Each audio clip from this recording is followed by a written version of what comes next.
मेरा नाम सतीश है। मैं एक इंजीनियर हूँ और अभी ही एक नौकरी भी लगी है। नौकरी लगते ही घर वालों को अब मेरी शादी की जल्दी हो गई है। मेरे मना करने पर भी वो रिश्ता देख रहे हैं। मम्मी के कोई पहचान वाले से एक रिश्ता आया। मम्मी को रिश्ता बहुत अच्छा लग रहा था। लड़की भी अच्छी थी। तस्वीर मम्मी ने मुझे दिखाई। मैंने एक नज़र देखी और कहा कि मम्मी, आपको शादी की इतनी जल्दी क्या है। लेकिन मम्मी नहीं मानी। बोली, इस रविवार लड़की को देखने जाना है। मुझे पता था मम्मी नहीं मानेगी, इसलिए मैंने ज़्यादा मना नहीं किया। हम लोग सुबह 11 बजे लड़की वालों के घर पहुंच गए। हमारे ही शहर में वो रहते थे। हम सभी हॉल में बैठे थे, तभी प्रीति चाय लेकर आई। प्रीति मुझे देखते ही पसंद आ गई। अपनी तस्वीर से भी ज्यादा सुंदर लग रही थी। कुछ फॉर्मेलिटी के बाद हम दोनों को बातें करने के लिए अलग भेजा गया। कुछ देर कमरे में खामोशी के बाद प्रीति और मैंने एक दूसरे से कई सवाल किए। मुझे वो अच्छी लगी। बाहर आकर मैंने मम्मी को हाँ कह दिया। मुझे ऐसा लग रहा था कि उसे और उसके घर वालों को भी मैं पसंद हूँ। उनसे मिलकर हम लोग अपने घर चले गए। लेकिन शाम होते होते एक अजीब सी बात ने मेरे दिमाग में घर बना लिया। मुझे लगने लगा कि मैंने प्रीति को पहले भी कहीं देखा है। फिर मुझे लगा कि ऐसा तो हमें बहुत लोगों के साथ मिलकर लगता है, और आजकल तो सोशल मीडिया पर हर कोई है, तो शायद कहीं प्रोफाइल देखी होगी। यह विचार फिर मैंने हटा दिया।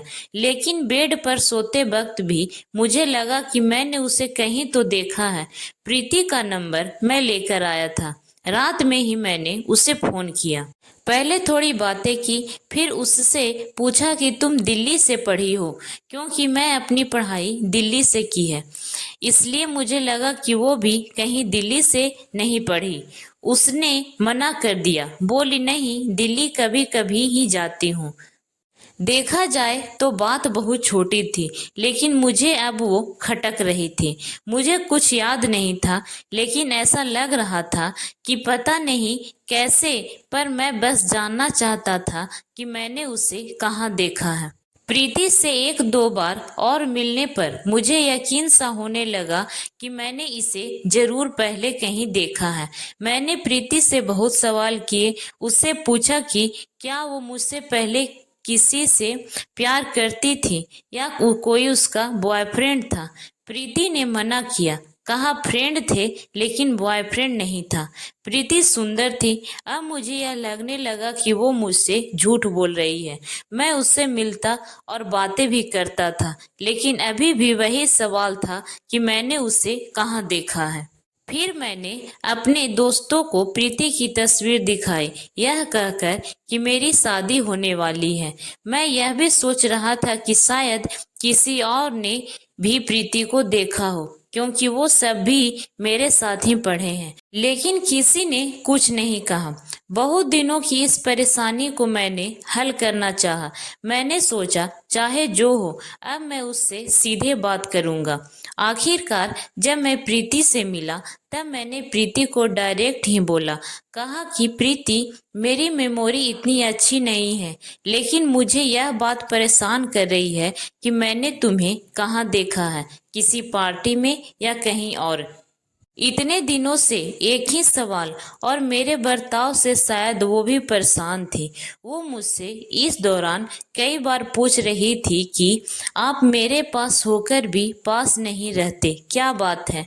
मेरे इस सवाल पर वो भड़क गई। उसने कहा कि जब से आप मिले हैं यही कह रहे हैं।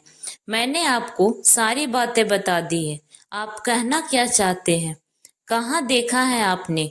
आप खुलकर बताएं, क्या बोलना चाहते हैं। आपको मुझ पर भरोसा नहीं है तो आप शादी मत कीजिए। इतना कहकर वो उठकर चली गई। एक तरफ मेरी मम्मी शादी की तैयारियां कर रही थी, दूसरी तरफ हमारा झगड़ा हो रहा था। अब मैं सोच रहा था कि शायद हमारा कुछ नहीं होगा।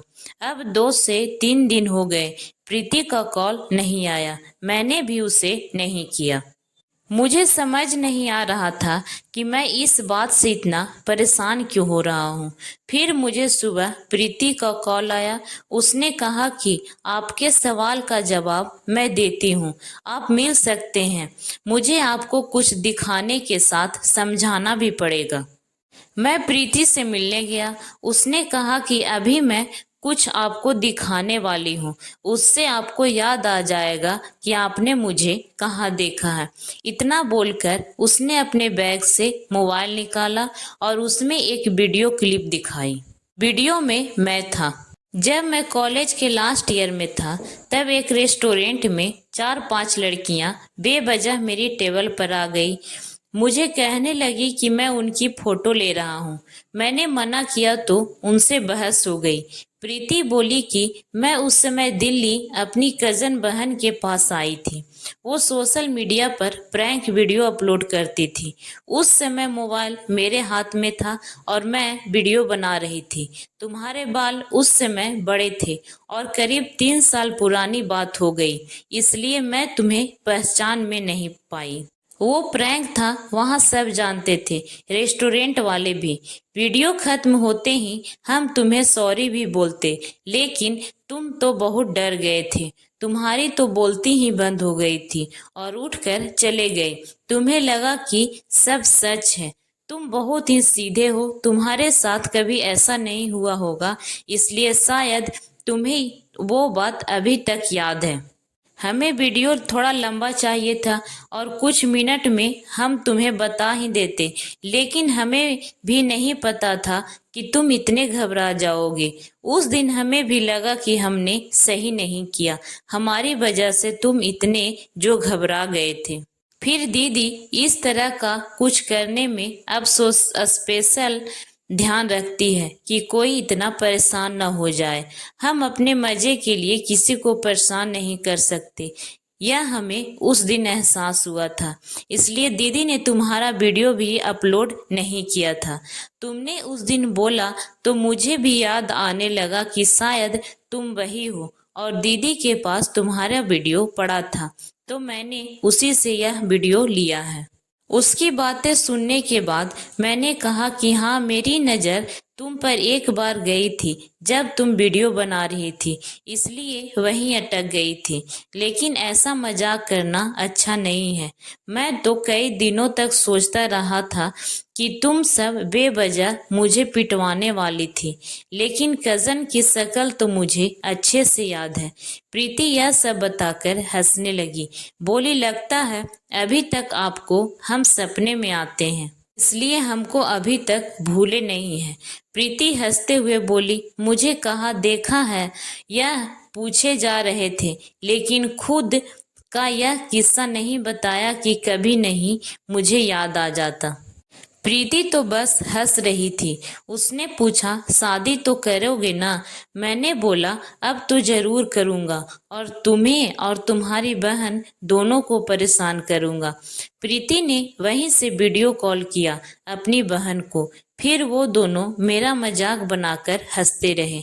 उसकी बहन बोली कि जीजा जी सारी जिंदगी के लिए अपनी मुट्ठी में आ गए हैं। अब जीजा जी ने ज़्यादा परेशान किया तो उनका वीडियो वायरल कर देंगे।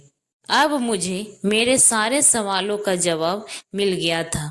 आज के इस सोशल मीडिया और वायरल वीडियो के दौर में हर किसी को यह ध्यान रखना चाहिए कि किसी का वीडियो उसकी मर्जी के बिना अपलोड नहीं करना चाहिए। आपको ये कहानी कैसी लगी दोस्तों? हमें लाइक कमेंट करके ज़रूर बताएं और भी ऐसी कहानी सुनने के लिए हमारे चैनल को सब्सक्राइब जरूर करें। धन्यवाद।